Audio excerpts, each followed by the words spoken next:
Hello friends, welcome back to my channel Uma Talks Forever. இன்னைக்கு நம்ம வந்து daily use sentences பார்க்க போறோம் part 21. வாங்க வீடியோக்குள்ள போலாம். First sentence, நான் சொன்னதை யாரும் நம்பவில்லை. இதை எப்படி இங்கிலீஷ்ல சொல்லலாம்?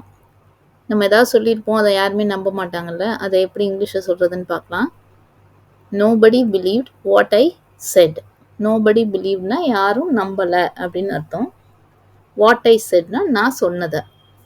பிலீவ்னா நம்புறது. நோபடி பிலீவ்னா யாரும் நம்பலன்னு அர்த்தம். Nobody believed what I set. Next sentence, விருப்பம் உள்ளவர்கள் வரலாம். இப்போ ஸ்கூல்லலாம் ஏதாவது ஒரு ஆக்டிவிட்டி இருக்கும், விருப்பம் உள்ளவங்க வாங்க அப்படின்னு சொல்லுவாங்கல்ல, அதை எப்படி இங்கிலீஷில் சொல்கிறதுன்னு பார்க்கலாம். Interested ones may come. Interested ஒன்ஸ்னால் அதில் விருப்பம் இருக்கிறவங்கன்னு அர்த்தம். மே கம்னா வரலாம் அப்படிங்கிறது தான் அதோட meaning. Interested ones may come. Next sentence, உன் கோபத்தை என் மேல் காட்டாதே. நம்ம சொல்லுவோம்ல, இப்போ வேற யார் மேலேயாவது இருக்க கோபத்தை நம்ம மேலே காட்டுவாங்க, உன் கோபத்தை என் மேலே காட்டாத அப்படின்னு சொல்லுவோம். அதை எப்படி இங்கிலீஷில் சொல்லலாம்னு பார்க்கலாம். Don't show your anger on me. ஆங்கர்னா கோபம், காட்டாத அப்படிங்கிறது தான் don't show. Don't show your anger on me. என் மேலே காட்டாத. ஆன் மீனா என் மேலே. Don't show your anger on me. Next sentence, எனக்கு உடம்பு சரியில்லை. இதை எப்படி இங்கிலீஷில் சொல்லலாம்? இப்போ நம்ம ஒரு ஸ்கூலுக்கே லீவ் போடுறோம், எனக்கு உடம்பு சரியில்லை அப்படின்னு சொல்லுவோம்ல, அதை எப்படி இங்கிலீஷில் சொல்கிறதுன்னு பார்க்கலாம். I am not feeling well, இல்லைனா ஐ எம் நாட் வெல், எப்படி வேணால் சொல்லலாம். நெக்ஸ்ட் சென்டென்ஸ், எனக்கு சரியாக நினைவில்லை. ஏதாவது ஒரு இன்சிடென்ட் பற்றி பேசும்போது நம்ம சொல்லுவோம், எனக்கு அது சரியாக ஞாபகம் இல்லை அப்படின்னு சொல்லுவோம்ல, அதை எப்படி எனக்கு சரியாக ஞாபகம் இல்லை இல்லைன்னா நினைவில்லை, இதை எப்படி இங்கிலீஷில் சொல்கிறதுன்னு பார்க்கலாம். I don't remember exactly. ஞாபகம்ங்கிறது வந்து நம்ம ரிமெம்பர்னு சொல்லுவோம், ஞாபகம் இல்லை அப்படிங்கிறதுனால ஐ டோன்ட் ரிமெம்பர் எக்ஸாக்ட்லி, எனக்கு சரியாக அது ஞாபகம் இல்லை. நெக்ஸ்ட் சென்டென்ஸ், நான் பேசும்போது அமைதியாக இரு. நம்ம பேசும்போது சில பேர் குறுக்க பேசுவாங்கள்ல, அப்போ நம்ம சொல்லுவோம் நம்ம பேசும்போது அமைதியாக இருங்க அப்படின்னு. அதை எப்படி இங்கிலீஷில் சொல்லலாம்.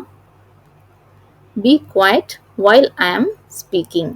நான் பேசி கொண்டிருக்கும் போதுங்கிறதுனால while I am speaking use பண்ணியிருக்கோம். பி குவைட்னா அமைதியாக இரு.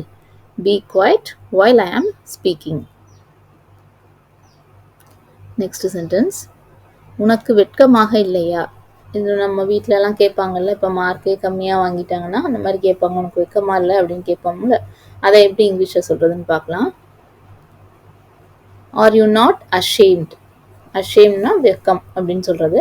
ஆர் யூ நாட் அஷேம்னா உனக்கு வெட்கமாக இல்லையா அப்படின்னு அர்த்தம். நெக்ஸ்ட் சென்டென்ஸ், நான் என் சொந்த காலில் நிற்க விரும்புகிறேன்.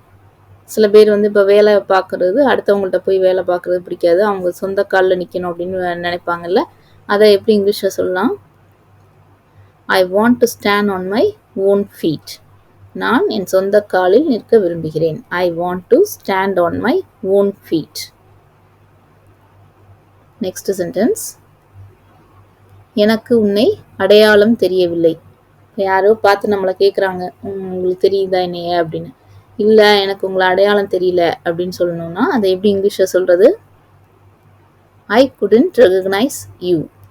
ஐ குடன்ட் ரெகக்னைஸ் யூ. அடையாளம் தெரியலன்னு சொல்கிறது தான் ரெகக்னைஸ்னா அடையாளம், அது தெரியல அப்படிங்கிறதுக்கு ஐ couldn't recognise you. Next sentence, நீ போக மாட்டாயா. நீ போமாட்டியா அப்படின்னு நம்ம கேட்போம்ல, அதை எப்படி இங்கிலீஷில் சொல்லலாம். won't you go. won't you go. won'tனா would plus not, அதான் வந்து won't இல்லை wouldn'tனு சொல்லலாம். won't youனா will plus not. Okay friends, இன்னைக்கு உள்ள சென்டென்சஸ்லாம் உங்களுக்கு யூஸ்ஃபுல்லாக இருந்திருக்கும்னு நினைக்கிறேன். தேங்க்ஸ் ஃபார் வாட்சிங் த வீடியோ.